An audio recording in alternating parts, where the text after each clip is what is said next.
দীর্ঘ 1 মাস সিয়াম সাধনার পরে, আত্মশুদ্ধির মাসের পরে আজ আমরা এক আনন্দের বার্তায় উজ্জ্বলিত হয়েছি। প্রিয় বন্ধুরা, আপনারা জানেন আগামীকালকে অনুষ্ঠিত হতে যাচ্ছে পবিত্র ঈদুল ফিতর।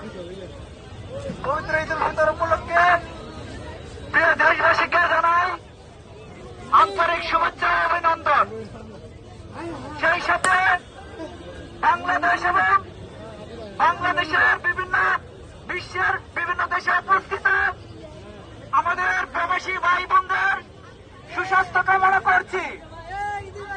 প্রিয় বন্ধু, আমরা একের পর এক আনন্দের বার্তা পাচ্ছি এবং সেই আনন্দের বার্তার মাধ্যমে নিজেকে ডুবিয়ে রাখার চেষ্টা করছি।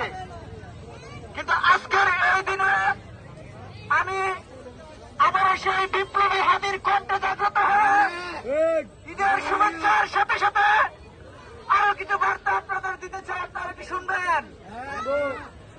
আমি স্পষ্ট ভাষায় বলতে চাই, শরীফ ওসমান হাদি 12 ডিসেম্বর স্বৈরাচারের প্রতিষ্ঠার গুলিতে আমাদের কাছ থেকে বিদায় নিয়েছে।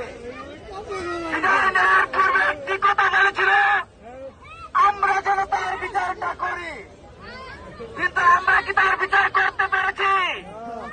আজকে যদি সেই হাতির সন্তান প্রশ্ন করে আগামীকাল সকালে উঠে যে মা আজকে ঈদের দিন আমার বাবা কোথায়, হাদি ভাইয়ের সন্তানের কাছে জবাব দেওয়ার মতো ভাষা আমাদের আছে কিনা?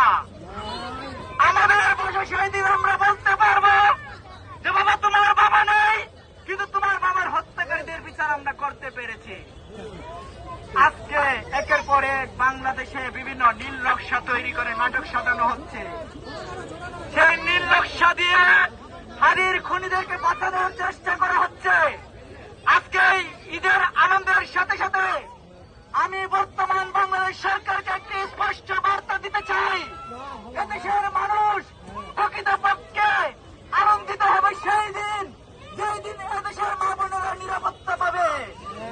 এদেশের মানুষ প্রকৃতপক্ষে ঈদের আনন্দ পাবে সেই দিন, যেদিন এদেশের হাদির মতো খনিদের, হাদির মতো ভাইদেরকে হত্যাকারীদের বিচার হবে।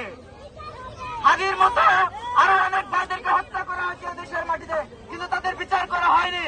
আমাদের বিশ্বাস, বর্তমান জিয়ার আদর্শের সন্তান মাননীয় প্রধানমন্ত্রী তারেক রহমান সেই খুনিদেরকে বিচার করে এদেশের